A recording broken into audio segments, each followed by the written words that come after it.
নমস্কার। ২১শে ফেব্রুয়ারির কবিতা কবি মল্লিকা সেনগুপ্তের ভাষা।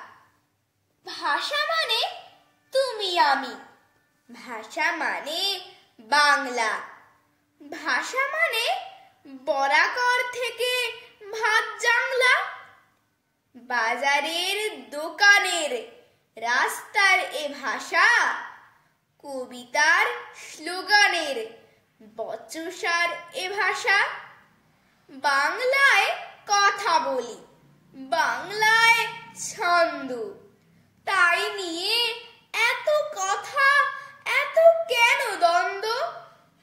আমাদের বেঁচে থাকা, দাঁড়াবার ভঙ্গি, আমাদের শিকড়ের পিপাসার সঙ্গী। আজ যদি সেই ভাষা পথে পথে ভিখারি, যদি তাকে তাড়া করে নিষ্ঠুর শিকারী, তবু ঘুম ভাঙবে না পশ্চিমবঙ্গী। একবার জেগে ওঠো যুদ্ধের সঙ্গী। নমস্কার।